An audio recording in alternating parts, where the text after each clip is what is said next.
नौकानीडीह police ने bike चोर गिरोह को गिरफ्तार किया। आपको बता दें, गिरोह के 5 सदस्यों को गिरफ्तार कर उनके पास से 7 बाइक, 3 इन्वर्टर, बैटरियां और मशीनें जब्त की गई। सदर एसडीपीओ विचित्र नाथ सेठी और नौकानीडीह थाना प्रभारी राजलक्ष्मी नायक ने एक प्रेस कॉन्फ्रेंस में ये जानकारी दी। वहीं थाना प्रभारी राजलक्ष्मी नायक, सुनीता हेम्ब्रम, अनिल सेठी, सरोज नायक, उमेश नायक ने टीम के साथ इस गिरोह को गिरफ्तार भी किया।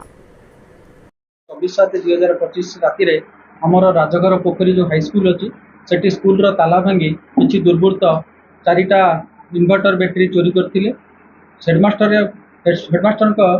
रिपोर्ट उपर आमर गोटे केस होता 185 नंबर केस बर्गलार केस आमर नायकांडी थाना रेजिस्ट्रेशन होता। पूर्व आमर एप्रिल मसरे मे मसरे गत अगस्ट मस आमर 3टा मोटरसाइकेल चोरी होता नायकांडी थाना एरिया से मोर 3टा केस रेजिस्ट्रेशन होता। से आमर तदन चलता। एमर गोटे एसपी भद्रक एसपी सार निर्देश क्रमे गोटे टीम गठित होता।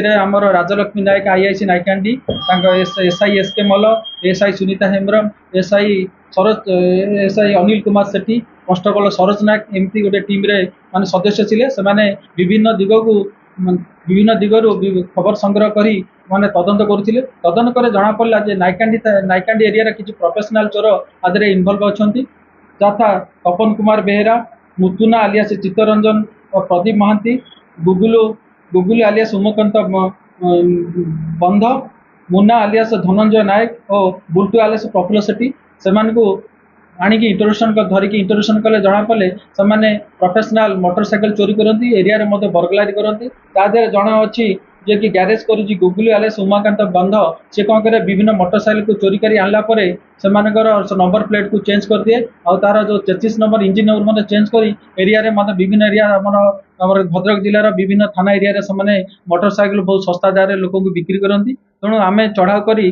से तपन कुमार बेहेरा, मुतुना, गुगुलू, मुन्ना और बुल्टू आम प्राय 6टा मोटरसाइकेल जबत करुचु। आमर जो चोरी करते जो 23-24 राति जो चोरी करते राजगर पोखरी जो स्कूल जो चोरी करते 4टा आमर इन्वर्टर बैटेरी और इन्वर्टर को जबत कराई। सबू चोरी जिनसर मूल्य आनुमानिक 4 लाख टकर ऊर्ध्व हम से गिरफ्त कराई। आज कोर्ट चालान करा।